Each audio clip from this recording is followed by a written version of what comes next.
Kita mulai informasi pertama, Saudara. Bupati Gunung Kidul sidak dapur MBG buntut keracunan 695 siswa usai menyantap MBG.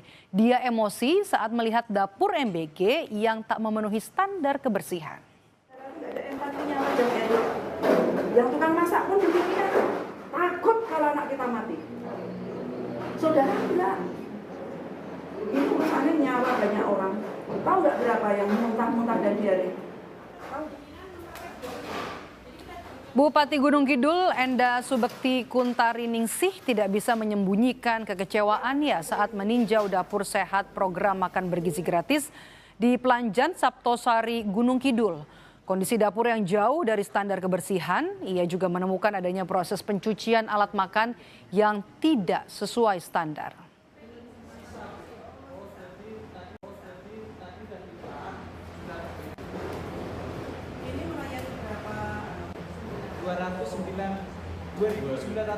Itu urusannya nyawa banyak orang. Tahu nggak berapa yang muntah-muntah dan diare? Tahu nggak? Kita tahu. Nggak beritahu. Yang SMK 476 orang. Kalau sampai rumah sakit, dokter, kemudian infus, kemudian kamar, ambulan nggak ada, dan mereka diarenya tengah malam, hujan, gelap, lampu mati, siapa yang akan bertanggung jawab? Saya sebagai bupatinya yang diamuk, padahal saya tidak tahu yang dimakan apa, yang dimasak apa, berangkat dari sini jam berapa, saya sama Pak Kepala Dinas yang dimarahin. Sebelumnya, Saudara, lebih dari 600 siswa di Saptosari Gunung Kidul, Yogyakarta dilarikan ke rumah sakit usai menyantap menu makan bergizi gratis. Siswa SMK Negeri 1 dan SMP Negeri 1 Saptosari mengeluh mual, muntah, dan juga diare. Mereka langsung dilarikan ke puskesmas dan juga ke RSUD Saptosari. Dari data sementara, ada 186 siswa dari SMP Negeri 1 Saptosari dan juga 476 siswa dari SMK Negeri 1 Saptosari yang mengalami keluhan serupa. Selain siswa, 10 orang guru yang ikut mencicipi MBG juga mengalami hal yang sama.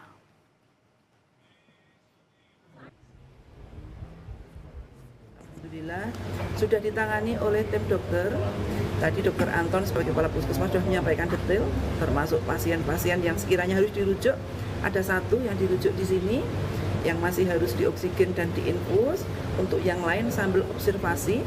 Dan kami minta juga Bu Kepala Dinas Pendidikan sekarang mengkonfirmasi kepala sekolah yang mendapatkan makan bergizi gratis dari dapur yang sama untuk diedukasi kepala sekolah menyampaikan ke siswanya jika ada yang masih bergejala untuk berkoordinasi dengan puskesmas tempat. Sementara di Lembang, Bandung Barat, Jawa Barat, kasus keracunan usai menyantap MBG terjadi di 4 kecamatan. 10 siswa dirawat di posko kesehatan Desa Cibodas, Kecamatan Lembang, Kabupaten Bandung Barat karena mengalami mual, pusing, dan juga diare. Sekretaris Desa Cibodas, Yuyu Wahyu bilang total keracunan mencapai 230 orang. 10 orang masih dirawat di posko kesehatan, merupakan korban yang baru.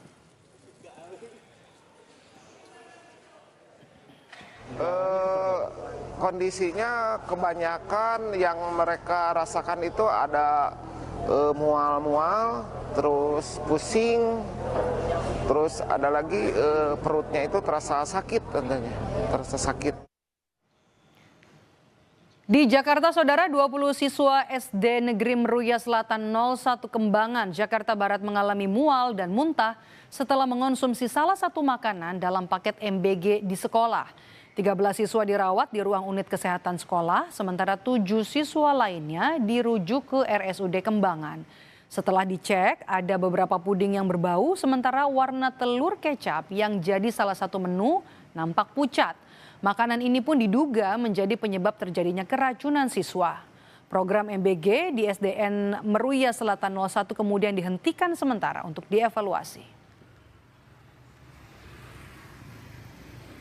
Jadi memang ada 7 anak yang kami antarkan ke RSUD Kembangan, diperiksa di sana, dicek darah juga, tapi alhamdulillah hasilnya baik-baik saja. Kebetulan saya sudah kemarin mencium ada puding ya, puding coklat Jadi kebetulan saya dikasih sampel 2 sama guru, yang satu itu pudingnya warnanya wangi coklat, tapi yang satu itu seperti apa ya, gosong ya, sangit gitu. Indikasi saya sih lebih ke puding ya. Atau ada telur juga yang kebetulan telurnya dikecapin. Agak-agak gimana ya, warnanya agak pudar gimana gitu ya. Mungkin agak curiganya mungkin di 2 makanan itu sih. Wakil Kepala Badan Gizi Nasional menyebut sejak program MBG berlangsung tidak sedikit anak Indonesia yang berat badannya naik. Dalam program Sapa Indonesia Malam di Kompas TV, Wakil Kepala BGN akan melibatkan orang tua siswa untuk lebih menjaga kualitas MBG.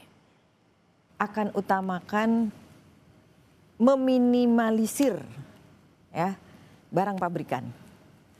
Jadi ekonomi lokal nantinya bukan hanya sekedar petani, hasilnya petani ya, tapi juga hasil dari UMKM. Saya kasih contoh, di waktu-waktu tertentu misalnya ada sekolahnya lagi direnovasi, atau ada lagi mungkin dapurnya lagi direnovasi, itu kan ada makanan kering, atau di bulan puasa, atau anak-anak lagi libur panjang, tapi kita berikan namanya makanan kering bukan olahan.